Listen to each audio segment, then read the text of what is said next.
आज की इस वीडियो में हम यूपी पुलिस के लिए जीके के बहुत ही इंपॉर्टेंट क्वेश्चन को करने वाले हैं, तो इस वीडियो को पूरा जरूर देखें।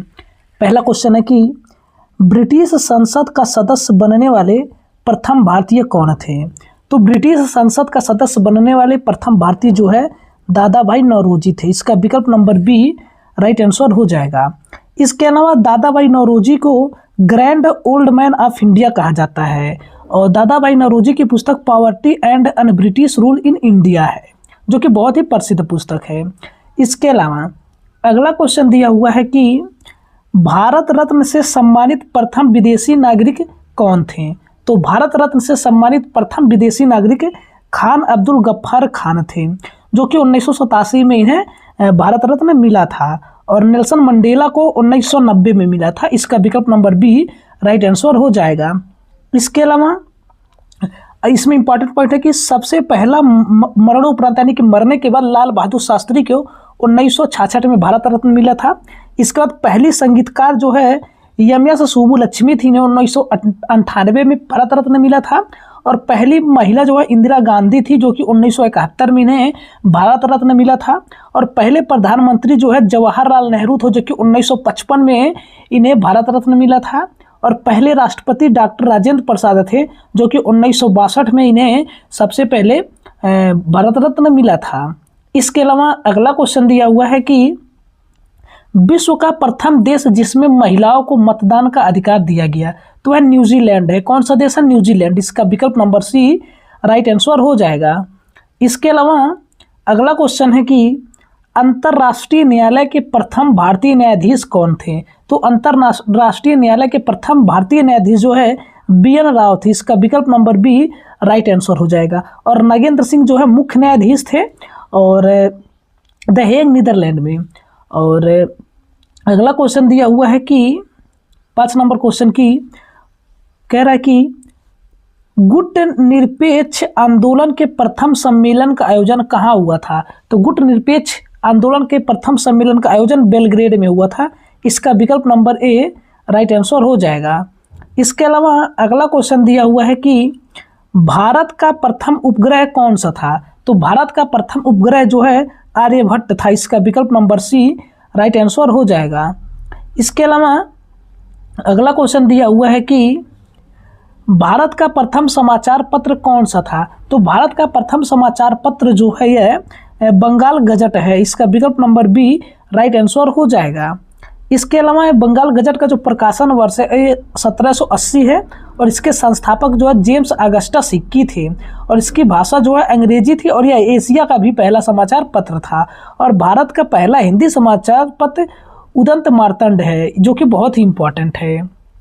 इसके अलावा अगला क्वेश्चन दिया हुआ है कि कागज की मुद्रा जारी करने वाला विश्व का प्रथम देश कौन सा है? तो कागज की मुद्रा जारी करने वाला विश्व का प्रथम देश जो है यह है चीन है। इसका विकल्प नंबर बी राइट आंसर हो जाएगा। इसके अलावा अगला क्वेश्चन दिया हुआ है कि भारत का प्रथम परमाणु रिएक्टर कौन सा है? तो भारत का प्रथम परमाणु रिएक्टर अप्सरा है। इसका विकल्प नंबर बी राइट आंसर हो जाएगा। तो दोस्तों, अगर आप भी यूपी पुलिस की तैयारी कर रहे हैं तो इस वीडियो को लाइक जरूर करें। अगला है कि मानवाधिकारों की प्रकृति कैसी होती है? तो मानवाधिकारों की प्रकृति जो है यह सार्वभौमिक होती है। इसका विकल्प नंबर सी राइट आंसर हो जाएगा।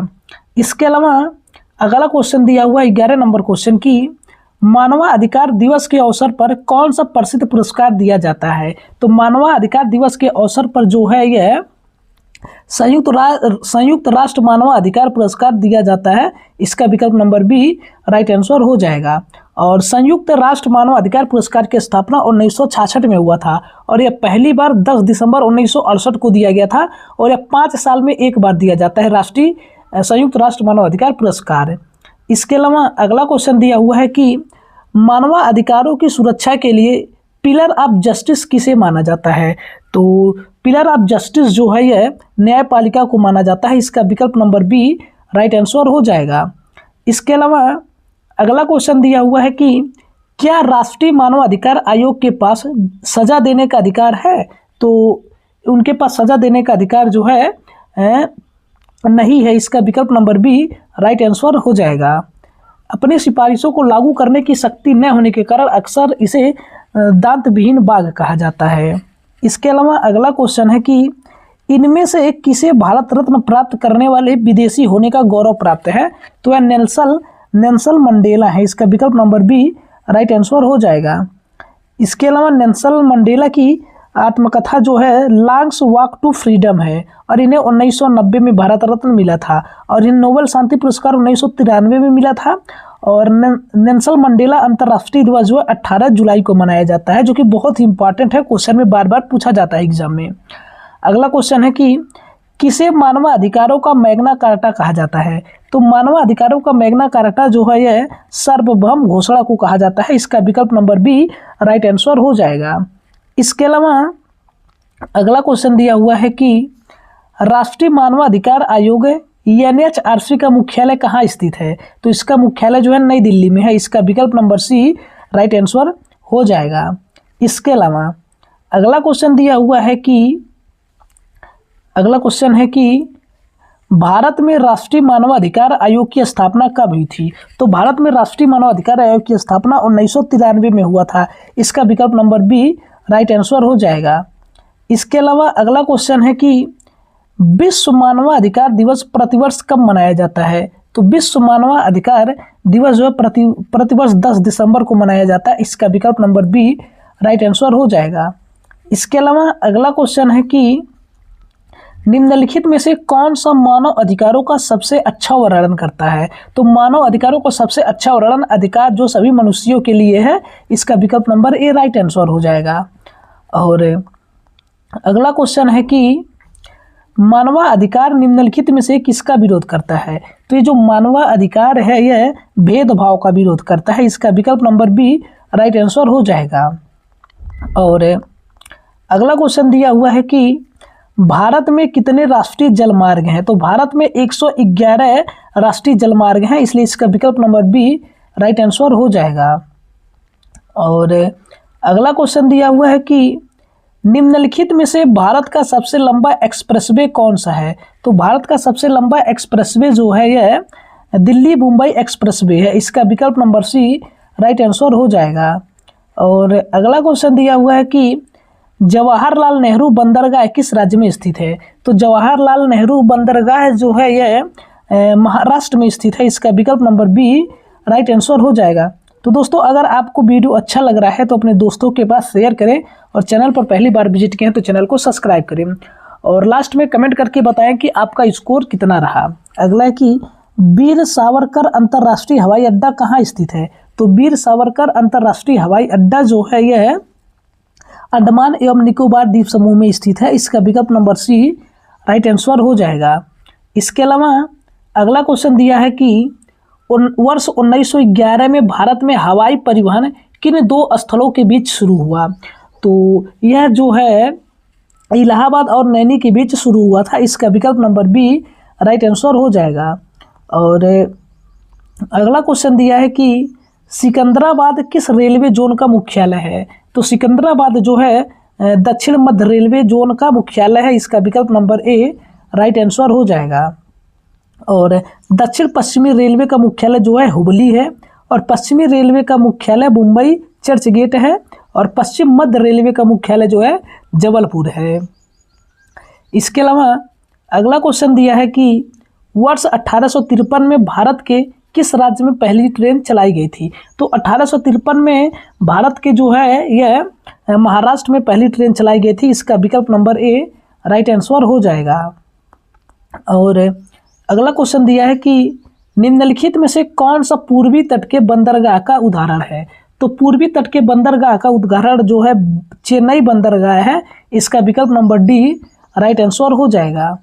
इसके अलावा अगला क्वेश्चन है कि राष्ट्रीय जलमार्ग 10 किस राज्य में स्थित है? तो राष्ट्रीय जलमार्ग 10 जो है यह कहाँ स्थित है? यह महाराष्ट्र में स्थित है। इसका विकल्प नंबर बी राइट आंसर हो जाएगा। इसके अलावा अगला है कि निम्नलिखित में से कौन सा पश्चिमी तट बंदरगाह का एक उदाहरण है? तो यह जो है कांडला बंदरगाह है। इसका विकल्प नंबर ए राइट आंसर हो जाएगा। इसके अलावा अगला क्वेश्चन दिया हुआ है कि अगला क्वेश्चन है कि भारत के संविधान के किस अनुच्छेद में उल्लेख किया गया है कि वनों, झीलों, नदियों और वन्य जीव सहित जीवन सहित प्राकृतिक पर्यावरण की रक्षा और सुधार करना और जीवित प्राणियों के प्रति दया का भाव रखना भारत के प्रत्येक नागरिकों का कर्तव्य होगा। तो यह जो है अनुच्छेद 51A(g) में कहा गया है, इसलिए इसका विकल्प नंबर डी जो है राइट आंसर हो जाएगा। इसके अलावा अगला क्वेश्चन कह रहा है कि निम्नलिखित में से किस समिति ने पाया कि मौलिक कर्तव्य भारतीय जीवन शैली के अभिन्न कार्यों का संहिताकरण है। तो यह जो है वर्मा समिति है, इसका विकल्प नंबर डी राइट आंसर हो जाएगा। इसके अलावा अगला क्वेश्चन कह रहा है कि दिया हुआ है अगला क्वेश्चन कि संविधान के 42वें संशोधन में कितने मौलिक कर्तव्यों को प्रगणित किया गया था। तो यह जो है 10 मौलिक कर्तव्यों को किया गया था, इसका विकल्प नंबर बी राइट आंसर हो जाएगा। इसके अलावा अगला क्वेश्चन है कि मौलिक कर्तव्यों को सबसे पहले किस संविधान संशोधन अधिनियम द्वारा शामिल किया गया था। तो मौलिक कर्तव्यों को जो है सबसे पहले 42वें संविधान संशोधन द्वारा शामिल किया गया था, इसका विकल्प नंबर ए राइट आंसर हो जाएगा। और अगला क्वेश्चन है कि भारत के संविधान का कौन सा अनुच्छेद अंतर्राष्ट्रीय शांति और सुरक्षा को बढ़ावा देने से संबंधित है। तो यह जो है अनुच्छेद 51 है, इसका विकल्प नंबर बी राइट आंसर हो जाएगा। इसके बाद अगला क्वेश्चन दिया हुआ है कि 36 नंबर क्वेश्चन क्या कह रहा है कि निम्नलिखित उद्योगों में से एक उद्योग को प्रोत्साहन दिया जाना हमारे संविधान के राज्य के नीति निर्देशक सिद्धांतों का हिस्सा है और वह डाटा उद्योग है। तो वह कौन सा उद्योग है। तो वह जो है कुटीर उद्योग है, इसका विकल्प नंबर डी राइट आंसर हो जाएगा। इसके अलावा अगला क्वेश्चन दिया हुआ है कि भारतीय संविधान का कौन सा अनुच्छेद पर्यावरण के संरक्षण और वन्य जीवों की रक्षा से संबंधित है। तो यह जो है अनुच्छेद 48A है, इसका विकल्प नंबर डी राइट आंसर हो जाएगा। इसके अलावा अगला क्वेश्चन दिया है कि भारत सरकार का निम्नलिखित में से कौन सा अधिनियम काम करने के अधिकार सुनिश्चित करता है। तो यह जो है मनरेगा करता है, इसका विकल्प नंबर ए राइट आंसर हो जाएगा। और अगला क्वेश्चन है कि भारतीय संविधान का कौन सा अनुच्छेद कुछ मामलों में कार्य, शिक्षा और सार्वजनिक सहायता के अधिकार से संबंधित है। तो यह जो है अनुच्छेद 41 है, इसका विकल्प नंबर सी राइट आंसर हो जाएगा। इसके अलावा अगला क्वेश्चन है कि भारतीय संविधान का निम्नलिखित में से कौन सा अनुच्छेद ग्राम पंचायतों के संगठन से संबंधित है। तो ग्राम पंचायतों के संगठन से अनुच्छेद 40 से संबंधित है, इसका विकल्प नंबर बी राइट आंसर हो जाएगा। और अगला क्वेश्चन दिया है कि नई जनता पार्टी सरकार द्वारा किस पंचवर्षीय योजना को समय से 1 साल पहले समाप्त कर दिया गया था। तो यह जो है 5वीं पंचवर्षीय योजना है, जो कि 1974 से 78 तक ही चला था, इसका विकल्प नंबर सी राइट आंसर हो जाएगा। और अगला क्वेश्चन है कि राउरकेला इस्पात संयंत्र को किसके सहयोग से विकसित किया गया था। तो यह जो है जर्मनी के सहयोग से विकसित किया गया था, इसका विकल्प नंबर डी राइट आंसर हो जाएगा। और यह दूसरी पंचवर्षीय योजना के दौरान आया था। अगला है कि भारत में नियोजित आर्थिक विकास की शुरुआत से पहले 1945 में निम्नलिखित में से कौन सी योजना शुरू की गई थी। तो 1945 में जो है जन योजना शुरू की गई थी, इसका विकल्प नंबर बी राइट आंसर हो जाएगा। इसके अलावा प्रमुख योजना जो है जन योजना है और इसके प्रस्तुतकर्ता जो हैं एम.एन. राय हैं और यह अवधि 10 वर्ष की योजना थी। और अगला है कि प्रथम पंचवर्षीय योजना निम्नलिखित में से किस व्यक्तित्व द्वारा संसद में प्रस्तुत की गई थी। तो यह जो है जवाहरलाल नेहरू के द्वारा संसद में प्रस्तुत की गई थी, इसलिए इसका विकल्प नंबर डी राइट आंसर हो जाएगा। और अगला क्वेश्चन दिया हुआ 45 नंबर क्वेश्चन की 5वीं पंचवर्षीय योजना का प्रारूप किसने तैयार और लॉन्च किया था। तो 5वीं पंचवर्षीय योजना का प्रारूप जो है यह डीपी धर ने प्रारूप तैयार किया था और लॉन्च किया था, इसका विकल्प नंबर ए राइट आंसर हो जाएगा। और अगला क्वेश्चन है कि भारत में सामुदायिक विकास कार्यक्रम किस पंचवर्षीय योजना के तहत था। तो भारत में सामुदायिक विकास कार्यक्रम जो है यह पहले पंचवर्षीय योजना के तहत था, इसका विकल्प नंबर बी राइट आंसर हो जाएगा। इसके अलावा और अगला क्वेश्चन दिया हुआ है कि 8वीं पंचवर्षीय योजना के लिए गरीबी रेखा से नीचे की जनगणना वर्ष में की गई थी। तो किस वर्ष में की गई थी? तो यह जो है 1992 में की गई थी। इसका विकल्प नंबर ए राइट आंसर हो जाएगा। और अगला क्वेश्चन है कि भारत ने 1991 में एनईपी की घोषणा की और एनईपी का अर्थ क्या है? तो एनईपी का अर्थ जो है यह न्यू इकोनॉमिक पॉलिसी है। इसका विकल्प नंबर बी राइट आंसर हो जाएगा। इसके अलावा अगला क्वेश्चन है कि डॉट डॉट सरकारी प्रतिबंधों में छूट को संदर्भित करता है। तो सरकारी प्रतिबंधों में छूट को संदर्भित जो है यह उदारीकरण करता है। इसका विकल्प नंबर ए राइट आंसर हो जाएगा। इसके अलावा अगला क्वेश्चन दिया हुआ है कि योजना आयोग को 2014 में इनमें से किसके द्वारा प्रतिस्थापित किया गया था? तो यह जो है नीति आयोग के द्वारा प्रतिस्थापित किया गया था। इसका विकल्प नंबर सी राइट आंसर हो जाएगा। और अगला क्वेश्चन है कि वह सुल्तान कौन है जिसे लाख बख्श के नाम से भी जाना जाता है? तो लाख बख्श के नाम से जो है कुतुबुद्दीन ऐबक को माना जाता है। इसका विकल्प नंबर डी राइट आंसर हो जाएगा। इसके अलावा अगला क्वेश्चन दिया हुआ है कि 52 नंबर क्वेश्चन है कि दिल्ली सल्तनत की पहली सुल्तान रजिया सुल्तान निम्नलिखित में से किसकी पुत्री थी? तो जो रजिया सुल्तान है यह शमसुद्दीन इल्तुतमिश की पुत्री थी, शमसुद्दीन। इसका विकल्प नंबर ए राइट आंसर हो जाएगा। और अगला क्वेश्चन दिया हुआ है कि 1192 ईस्वी में तराइन के द्वितीय युद्ध में पृथ्वीराज चौहान को निम्नलिखित में से किसने पराजित किया था? तो सर पृथ्वीराज चौहान को जो है मोहम्मद गौरी ने पराजित किया था। इसका विकल्प नंबर ए राइट आंसर हो जाएगा। और अगला क्वेश्चन दिया हुआ है कि 1191 में अफगान शासक सुल्तान मोहम्मद गौरी को किसने हराया था? लेकिन 1192 में उससे हार गए थे। तो यह जो है पृथ्वीराज तृतीय ने हराया था। इसका विकल्प नंबर सी राइट आंसर हो जाएगा। इसके अलावा अगला क्वेश्चन है कि निम्नलिखित में से वह कौन तुर्की शासक था जिसने 1398 में लूट के इरादे से भारत पर आक्रमण किया था? तो वह जो है तैमूर लंग था। इसका विकल्प नंबर ए राइट आंसर हो जाएगा। इसके अलावा अगला क्वेश्चन दिया हुआ है कि गुर्जर प्रतिहारों, राष्ट्रकूटों और पाल वंश के शासकों ने किस पर नियंत्रण के लिए संघर्ष किया था? तो यह जो है कन्नौज पर किया था। इसका विकल्प नंबर सी राइट आंसर हो जाएगा।